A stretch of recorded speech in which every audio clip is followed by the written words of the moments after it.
தமிழக வாழ்வுரிமை கட்சியின் தலைவர் திரு வேல்முருகன் செய்தியாளர்களை சந்தித்துக் கொண்டிருக்கிறார். பார்க்கலாம்.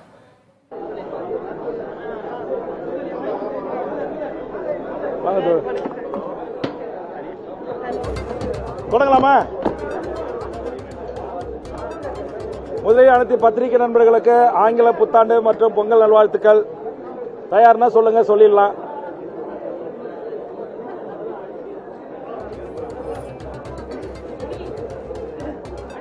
சொல்லாமா?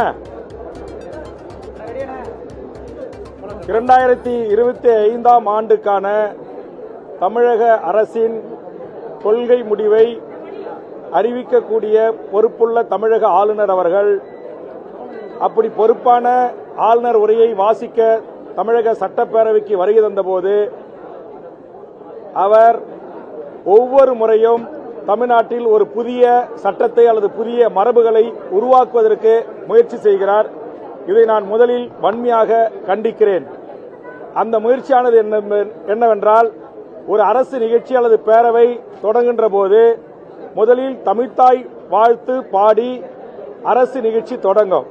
ஆளுநர் உரை வாசித்தளித்த பிறகு அந்த நிகழ்ச்சி அரசு நிகழ்ச்சி நிறைவு செய்கின்ற போது தேசிய கீதம் பாடப்படும். இதுதான் சுதந்திர இந்தியாவில் தமிழ்நாட்டில் 75 ஆண்டு காலம் வரலாறாக மரபாக பின்பற்றப்படுகின்ற ஒரு நடைமுறை. ஆனால் தமிழக ஆளுநர் அவர்கள் இருக்கை முன் வந்து நின்றவுடனேயே தமிழ்த்தாய் வாழ்த்து பாடி முடித்தவுடனேயே தேசிய கீதமும் பாடப்பட வேண்டும் என்று சொல்வது ஏற்றுக்கொள்ள முடியாத ஒன்று. இது வன்மையான கண்டனத்துக்குரியது. பல்வேறு அரசு நிகழ்ச்சிகளில் ஆளுநர் கலந்து கொள்கின்ற நிகழ்வுகளில் இந்த புதிய நடைமுறையை தமிழ்நாட்டில் புகுத்துவதற்கு அவர் முயற்சிக்கிறார். இது மக்களால் தேர்ந்தெடுக்கப்பட்ட 7 கோடி மக்களை பிரதிநிதித்துவப்படுத்துகின்ற தமிழக சட்டமன்றத்தை அவமதிக்கின்ற செயல், மரபுகளை மீறி செயல்படுகின்ற ஒரு செயல். இதை தமிழக வாழ்வுரிமை கட்சியின் சார்பாக மிக வன்மையாக நான் கண்டிக்கிறேன்.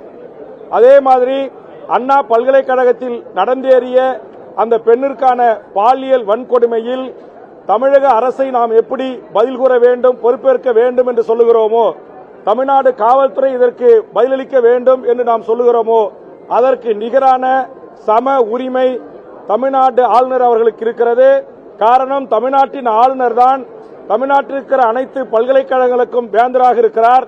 மக்களால் தேர்ந்தெடுக்கப்பட்ட தமிழ்நாடு அரசு நியமிக்க வேண்டிய துணைவேந்தர் பதவிகளை தன்தோன்றித்தனமாக தானே அதிகாரத்தை கையில் எடுத்துக் கொண்டு